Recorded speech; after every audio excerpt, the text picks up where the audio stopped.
What's up, everybody? Welcome back to the channel. I am currently driving in Miami, better known as Hialeah, going down to SL Customs to finally get the turbo kit put on. So you know, we got a bunch of parts, we got a bunch of things we're going to be slapping on the car and finally getting it prepared for a first start. I don't know if that'll be in this video, maybe the next one, but we're gonna work as hard as we can and try to be as efficient as possible. So yeah, stay tuned. I'm freaking hyped as hell. The drivers in Hialeah are still terrible, if anybody was, you know, wondering. But yeah, so let's make this journey safely to SL Customs, and we'll see you when we get there. Peace. What's up, guys? Made it over to SL Customs. Car is on the lift, and we are about to get to work. So first things first, we are going to be getting the coolant system drained, front end off, just making everything easier to work on, and then probably go ahead and get the oil pan spacer on first, so that way it can settle overnight, and then we have a fresh foundation for tomorrow. So let's get cracking. I'll update you guys as we go. All right, so we got the front end off, getting rid of my homemade bracket, which we're gonna light on fire. But we got that off, headlights off. Probably gonna get the headlight brackets off just to get more space and keep it pushing. So just making sure we have a clean workspace, everything's opened up so we can get in her guts. You feel me? So let's keep pushing along. Hold on, let me clean this shit. What's up, everybody? We are back, new day. Just get the oil pan spacer all sealed up, everything's good there. We got the kit over here. So as I've been saying, it is a switchback top mount single turbo kit. So we got everything here. I'm gonna be heat wrapping this center section along with everything up here, just because it's near fuel lines and stuff like that. We got all the fittings, everything we need essentially to get it started. And then we got the old turbo that was on it, which is a little bit bigger than what we're running. This one here is what we're going to be going with. So it is a little bit smaller, but it should still make good power for what we're looking for, and especially what we're using the car for. This is like very much higher horsepower, higher power band. This will probably be very nice in like the mid-range to the higher power band, but again, we shall see. I'm not so experienced in turbos and how shit works, so I just see a turbo and I know we're gonna make more power than what we have, so we're gonna send it. Plus this is brand new, so it should be good for at least getting everything going and making sure, you know, everything's good on the car. If we want to go for more power later, we could always get a bigger turbo and call it a day, but for now, let's keep cracking. We're gonna get power steering drained out, and then start mocking up some things and seeing where things land. So let's get it. All right, quick update. Heat wrapped as much stuff as I could. Not a pro, but definitely better than I guess most. This is the passenger side header. As you can see, it was modified to fit the kit better. So I wrapped like the lower portion of that. So we are gonna get the manifolds on the car. Before we do that, like I said in the previous videos, I was definitely skeptical about this fuel line running here, so we are gonna have to relocate it. So I'm thinking undo it and then try to like run it towards like the back, maybe like underneath the throttle body, and go from there. So let's get cracking. We'll go ahead and do that and then start getting these manifolds on.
All right, quick little update, guys. We got both manifolds on.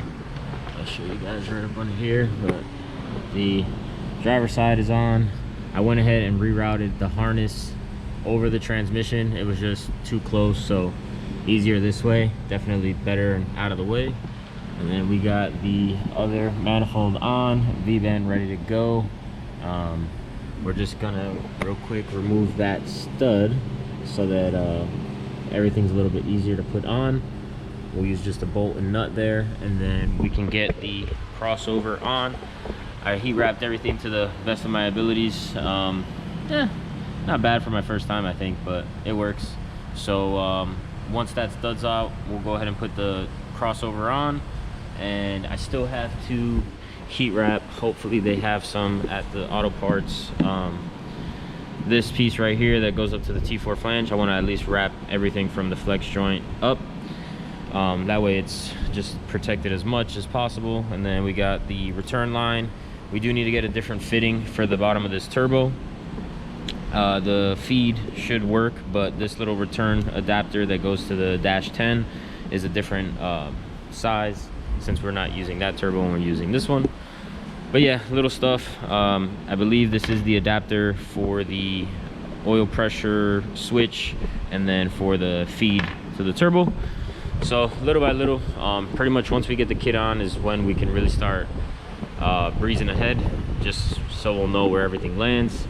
Power steering's fully disconnected, so we're gonna probably run a hose from here to this side of the vehicle, so it's a little bit easier and out of the way. And we'll mount the reservoir over there and figure out a return hose, or not a return hose, but another hose that goes directly to the pump. But yeah, I mean, little stuff. It's just more getting the kit on, seeing where everything lands, and then going from there. So I'm gonna try my best to keep you guys as updated as possible. All right, guys, so where we left off yesterday, we got pretty much most of the hot side all buttoned up. We got the T4 kind of downpipe-ish thing connected. Heat wrapped everything as best as I could. We did test fit the turbo. We are gonna have to make some like little clearance here, but as you can see, this is just like overlaid, so we'll probably cut this up a little bit, hammer it with a mallet, make sure everything works good there. I got to reroute this harness somewhere else so it's out of that way there. But yeah, making good progress. Pretty much the hot side should be, you know, solid by today. We are waiting on a fitting for the return, because this one obviously is different than what's on that turbo. Feed wise, we should be good. Should be able to get the feed just connected, like the adapter and the line connected and all that today. We were test fitting some piping, and it all looks like it's going to fit pretty well. Obviously on the driver's side, it's mint. We don't need any adjustments. We're going to see how it fits once we put the throttle body back on for this cold side. But yeah, moving right along. I mean, everything's going pretty smooth. So, you know, it's just, the main thing is getting the kit on and seeing where everything lands so that we can then work from there. So let's keep pushing at it. We'll see how much we get done today, and then close out this video and stay tuned for a part 2. All right, guys, so things escalated quickly. We decided that power steering is just, we're not gonna need it. We're not gonna need it. The turbo was, we tried to clearance as much as we could, but it was still very tight. Like, it was close to like the fuel, like the feed where the adapter goes and all that stuff. It was kind of close to the valve cover. So essentially what Alejandro came up with is we cut the pipe, pause. We cut the pipe. This is obviously what's coming from the crossover up, and then these two were connected. So we cut this so that we can now put this on the car and then build an extension from here to here, and it'll allow the turbo to sit a little bit more up front here. It has way better clearance.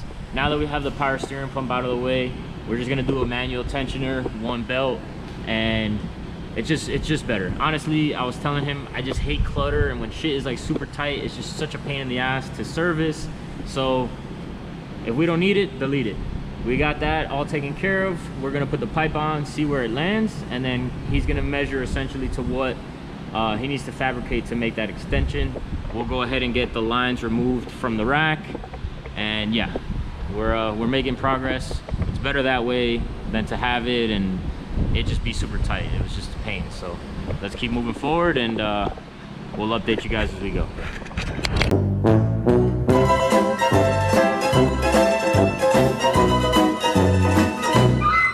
Alright guys, so we made it back home. Unfortunately, I didn't film an outro at Alejandro's shop. We were both just kind of exhausted and wanted to get back home.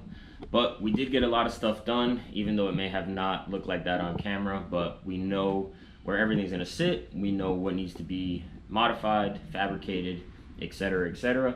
So he's going to be working on getting that up pipe extended for the turbo. And I'm going to be working on some things up here just so that when we do go back down to Miami, pretty much have everything to finalize the car and be able to hopefully start it up for the first time.